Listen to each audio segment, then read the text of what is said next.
So how about all of you guys just stand on up, and we're going to welcome former Mayor.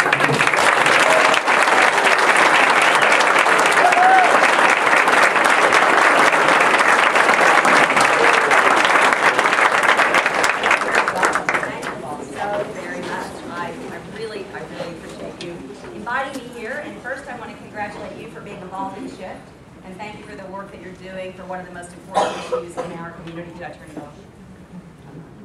There you go. Okay. One of the most important issues in our community, and that is what we politely call food insecurity, but what I call hunger. Can you imagine sending a child to school without having the ability to give them a breakfast? And you heard a little bit about my story, and I want to tell you a little bit more because I think it explains to you my passion for public service and why I want you to continue to be passionate about public service.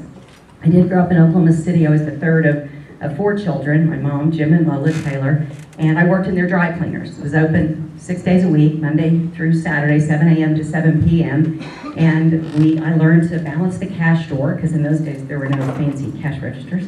I learned to make the coffee, take out the trash, and I can tell you at the end of the day, and anyone who started a small business knows how this works, at the end of the day, at the end of the week, at the end of the month, we always hoped there was money left over after paying our bills to pay our mortgage and our car payment, put food on the table.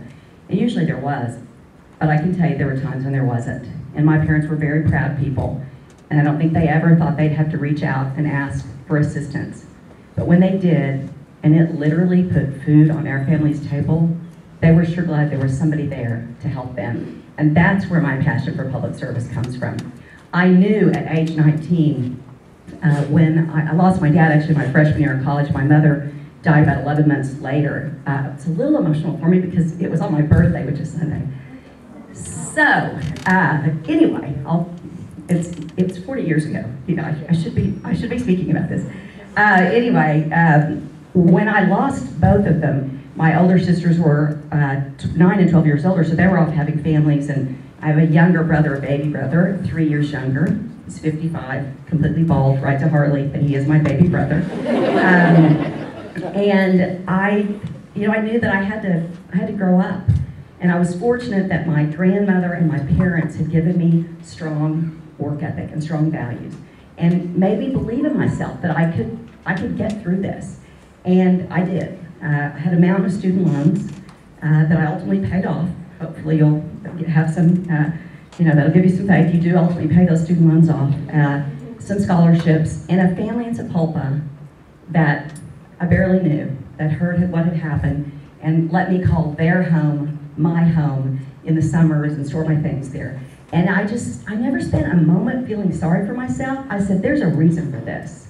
And I believe today the reason is the passion that lives inside me to make a difference in other people's lives. And I said, if ever I am at a point where I'm not worried about my mortgage payment and my car payment every single moment of the day and put food on the table, and I get my daughter through college, I want an opportunity to give back.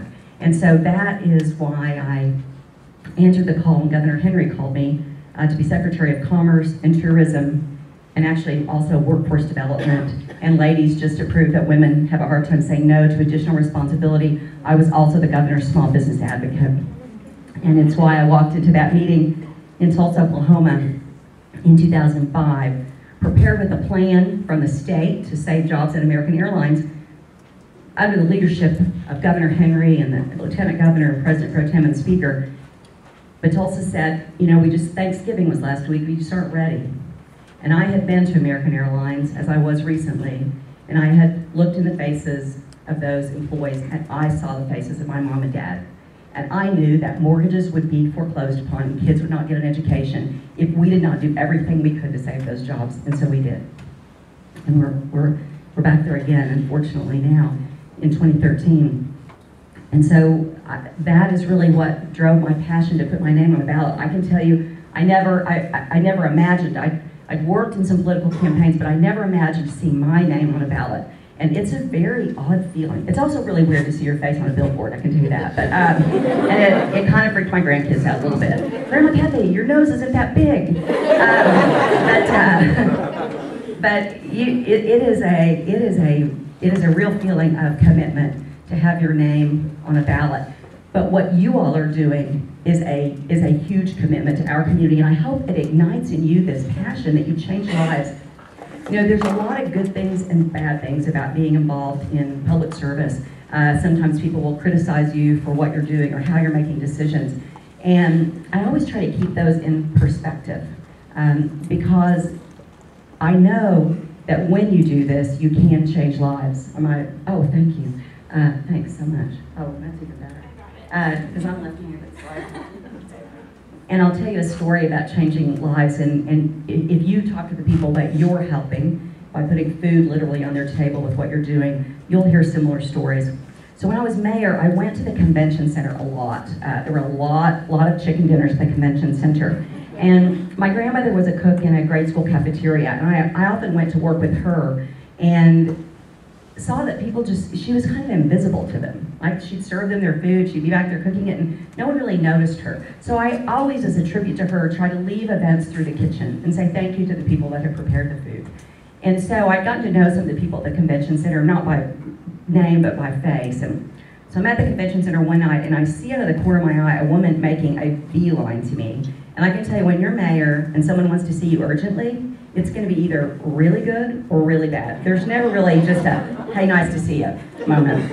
And so this woman says, Mayor, may I speak to you? And I said, of course. And she said, my son was in the iJobs program you did last summer. We did a program for the top 1% of poverty kids in our city.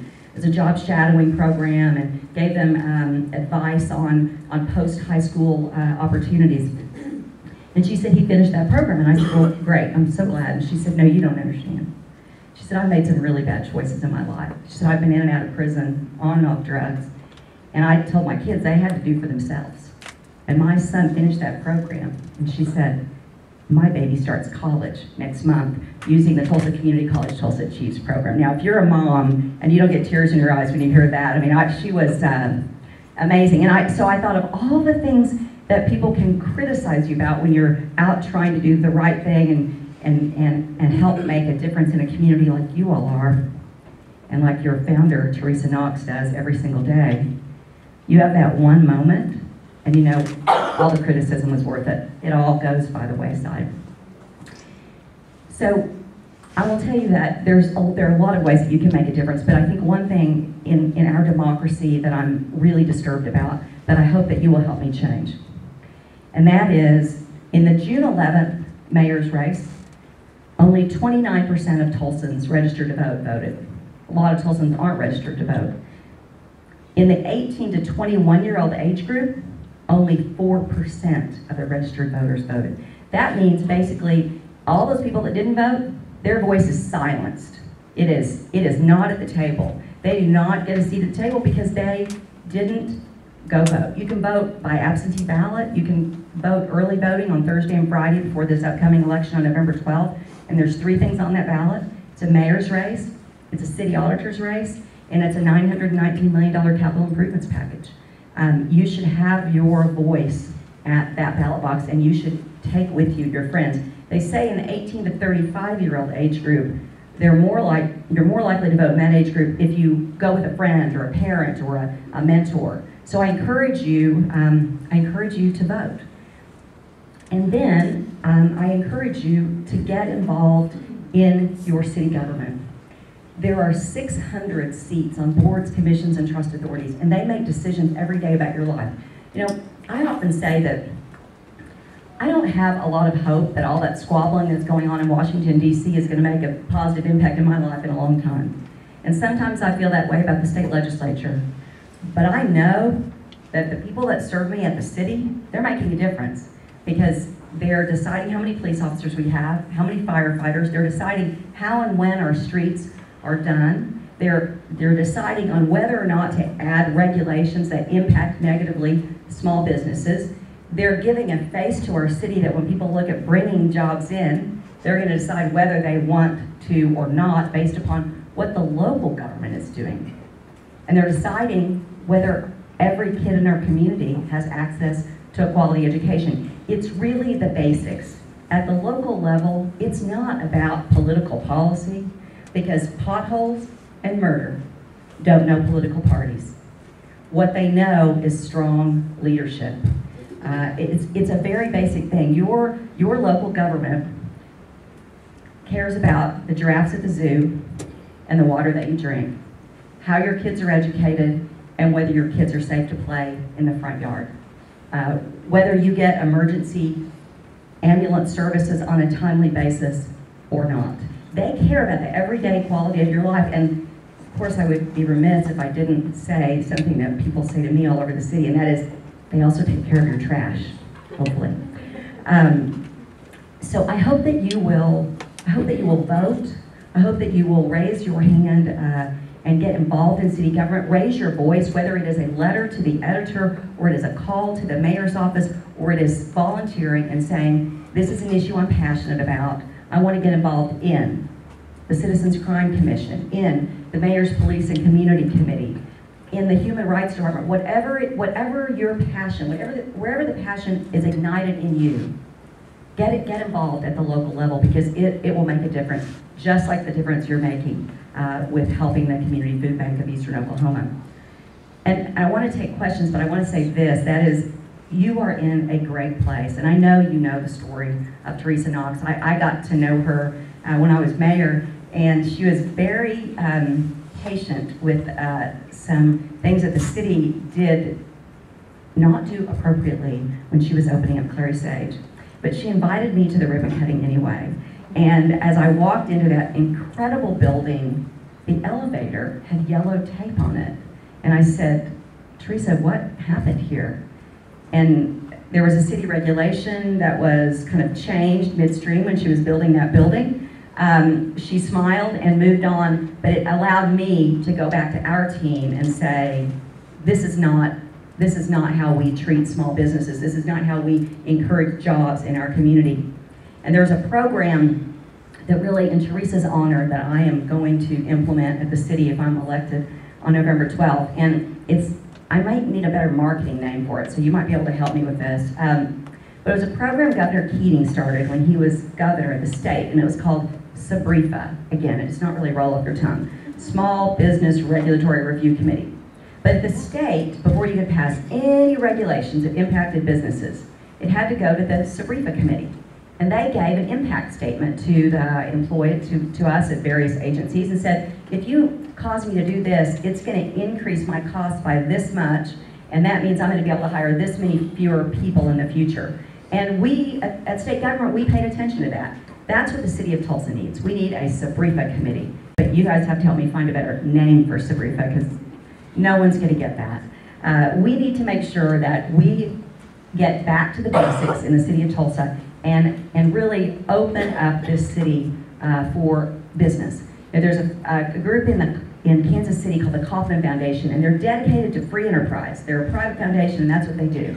They published a study recently that found Tulsa was one of the 10 worst cities in the nation to open up a small business due to the regulatory environment. That we want our kids and our grandkids to choose to call this place home, to live and to work.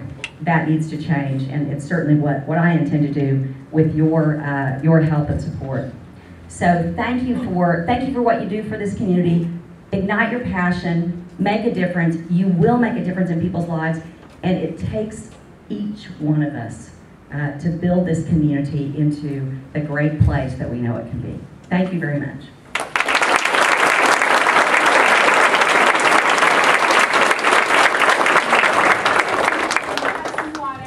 At this time, it's our question and answer period. So if you guys have any questions for Ms. Taylor, go ahead and pull out your iPads, your cell phones. You're going to go to pollev.com and submit your questions, and we'll filter them. And then if you guys have other questions, you can raise your hands. But to start out, I guess what's one way that at this level right now, people can get involved in, is there any kind of local governmental chamber or something? Absolutely. I think there are a lot of ways that you can get involved. I know that both Mayor Bartlett and myself rely upon volunteers to run our campaigns. We had 450 volunteers spend 4,000 hours prior to June 11th. So I know that his office is on Harvard, mine is on South Lewis Avenue, 11th and Lewis. We're there pretty much at this time, kind of 24 hours a day, actually, but certainly 18 hours. So you're welcome to, learn about what it's like to run for office. And I hope that many of you will consider putting your name on a ballot wherever it is that you live. It is a rewarding experience. There are certainly the Tulsa Chamber of Commerce, the Southeast Chamber of Commerce, the Greenwood Chamber of Commerce, all organizations that help impact different parts of our community. So depending upon where you live, there is a group that we started called the North Tulsa Economic Development Initiative. So if you live in or have business interests in North Tulsa, that initiative meets on a monthly basis and works to improve economic opportunities in the north part of Tulsa. And again, as I said, boards, commissions, and trust authorities. When I appointed people to boards and commissions and trust authorities, what I looked for was a diversity of talent, a diversity of age, a diversity of background, because I think that decisions are best made when you have diverse opinions. I never want people around me, and by the way they don't, to just say yes. And I know Teresa feels this way. I want people to challenge my ideas. That's how you come to the best decisions. So you can make a big impact in the city. If you live in the city of Tulsa or any city that you might live in, all of these have volunteer boards that make important policy decisions. And the only training that you need is that you are a citizen and you care and you get yourself educated about the issue. Whether it is the group the TARE board that determines how your trash is picked up, or it's the Human Rights Commission that looks at policies for our city. There are hundreds of ways for you to make a difference. And then of course there's domestic violence intervention services. There's a food bank that you're working with.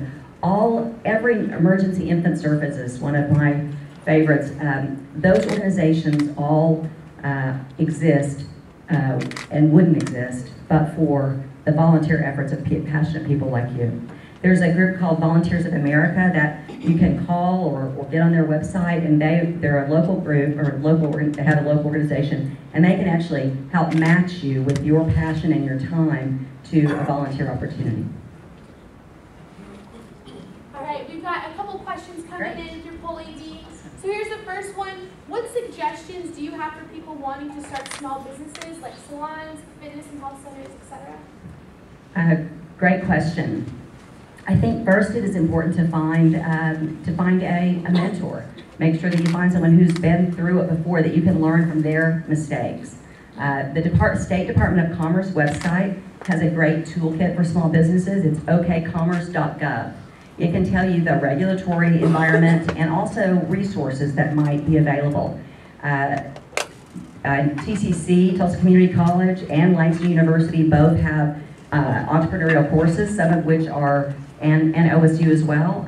They have some, and some of them are free. I will tell you that I started when I was mayor a program now it's called the Tulsa TCC Startup Cup, and our family helps contribite to that. Seeking Sitters, Part-Time Pros were both companies that were launched out of that competition. It enables you, it matches you with a mentor, and then also helps you learn how to pitch your ideas to a financial source. And then ultimately the top 3 winners receive cash prizes and office space to continue their operations for a year. So there are a lot of resources. You can look at the Tulsa Chamber of Commerce website. As I said, the Kauffman Foundation, KAUFMAN Foundation also can provide resources. So I suggest you get yourself a mentor, educated, and a good, solid financial plan, but ultimately take the risk. And know that, a failure sometimes happens. It's a good learning experience. Sometimes it's tough, but you learn as much from your failures as your success. And if you're afraid to pull that trigger to move forward to success, you'll always be standing a little bit back. So sometimes you have to do the financial statements, you have to do the business plan, and you just have to say, I believe in myself, I know I can do this, I'm gonna follow my dream. All right, next question.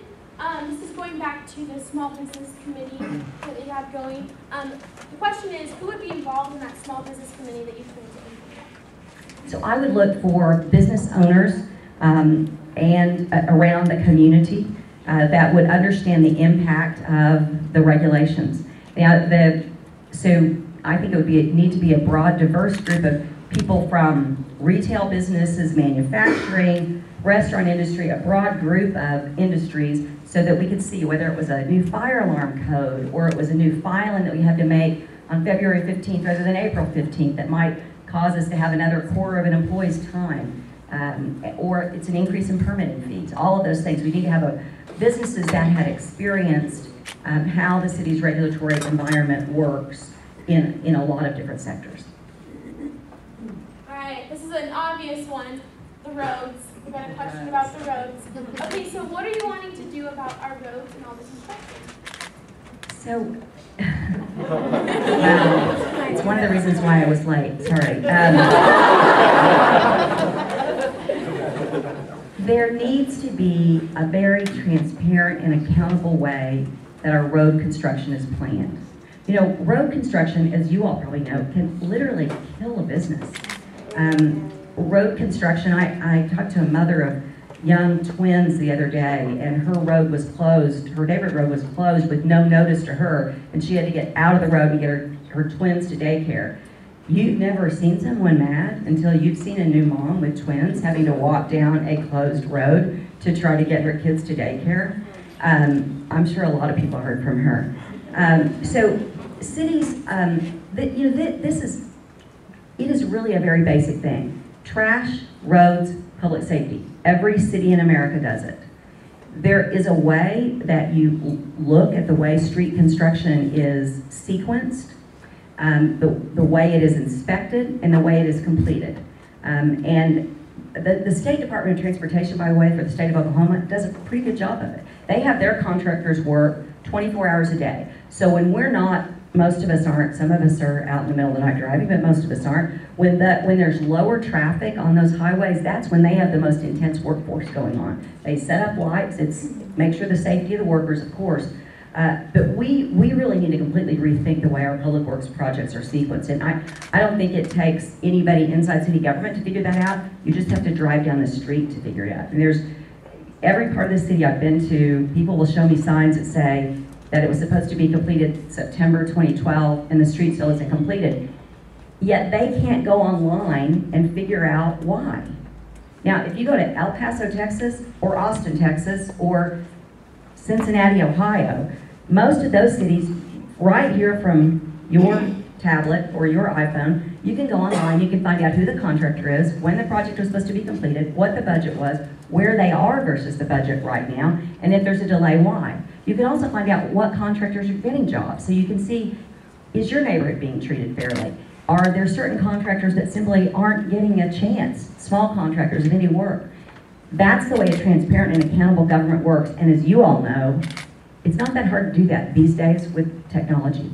It used to be maybe prohibitively expensive to do that, but today, that can happen, it should happen. You shouldn't have to ask the question, you should be able to find out the answer to the question right there from your computer, your tablet, your iPhone, and cities do that. That's where that is one of the highest priorities for me, because you're not going to vote and you're not going to want to invest in your city if you don't have trust that your government's spending your dollars wisely. And right now, you don't have any way of knowing, nor do I. All right, where do you see yourself in 10 years? Where do you see yourself in 10 years? You guys can hear me. So my 58th birthday is Sunday. You know, I have 7, almost 8 grandchildren. And I see myself in Tulsa, Oklahoma, either if the voters and God is willing, I'll be the mayor. If not, I hope I'll be healthy and exercising and playing with my grandkids and continuing to make a difference in this great community. Awesome. All right, and then what services would you create or expand for veterans and their family members? Thank you, that's a great question. You know, Tulsa has a higher percentage of veterans than almost any city in the nation. And we discovered this when I was mayor, and what we also discovered was that a higher percentage of our homeless population were veterans. And that we were seeing a higher percentage of our veterans being put in jail because they weren't being connected with the services. And so what we did is we started the Veterans Advisory Council. We brought together all the veterans group together in the mayor's office and began to look at ways to solve problems for veterans. And one of the things that we did, which I'm very proud of, with a young man who's still working with me today, or came back to work with me, Matt Steiner. He's an Iraq War veteran, a Marine, went to the Marines right out of high school, and went back, finished his education, and came to work with me. We started the 3rd Veterans Treatment Court in the nation. And we've graduated almost 100 veterans from that treatment court. And what that means is that rather than putting them in prison and not giving them the respect that they deserve for serving our country, and not getting them in touch with the services that they need, we now have an alternative treatment, and we get them connected with the services they need, whether it is health care, whether it's mental health care. We provide them a mentor and get them reconnected into the job market, and make sure that we give them the support and respect they deserve. We also did a program, I don't know if any of you have ever called 211. 211 is a great service that can give you lots of good information about lots of stuff. But they didn't have any information about veteran services. And the head of that organization, actually Jim Lyle, is a veteran. So we went to him and said, Jim, if we put together all of the services available in this region for veterans, will you make sure if we tell veterans and their families 24 hours a day they can call 211 and get that information, will you make sure that happens? And he did. We still have, I met with the Veterans Advisory Committee the other day. There's still a long way to go on issues for veterans. Healthcare being the most significant one. As if any of you are a veteran and you've had to go to the hospital in Muskogee, you know transportation is a serious issue. And I had a young woman come to me today with an idea for a nonprofit that basically allowed volunteers to sign up to drive veterans to their appointments in Muskogee when they needed to go, which I thought was a great idea. So the veteran population in this community, I think morally, we have an obligation to give back to those who preserve our democracy.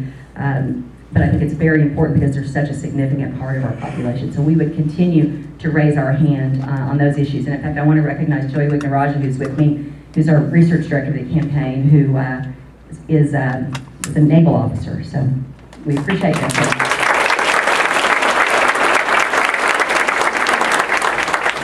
I've been taught, and I always do, whenever I see someone in uniform or has an insignia that I know they served in the military, I always stop them and say, thank you for your service. And and thanks to their families too, because their families make huge sacrifices. I'll tell you one last thing that we did that I thought was really important. When people were deployed, particularly as reserve and guard troops were being deployed over and over, their families were left by themselves.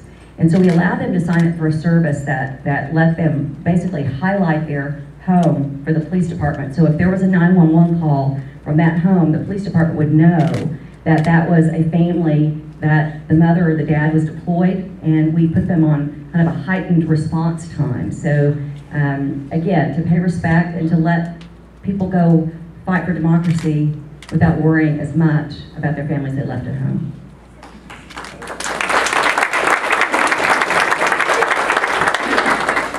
And so the name of this gathering is called Shift Your Mindset and Propel Your Career.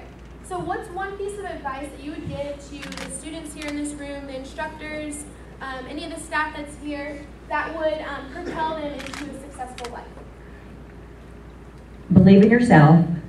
Never worry about admitting if you're wrong. Mistakes are learning experiences, and I think it takes a leader, a strong business person to often admit they've made a mistake and move forward for it. But I'd say most of all, believe in yourself. Don't be afraid to admit you're wrong, and give back. That's great. Thank you very much.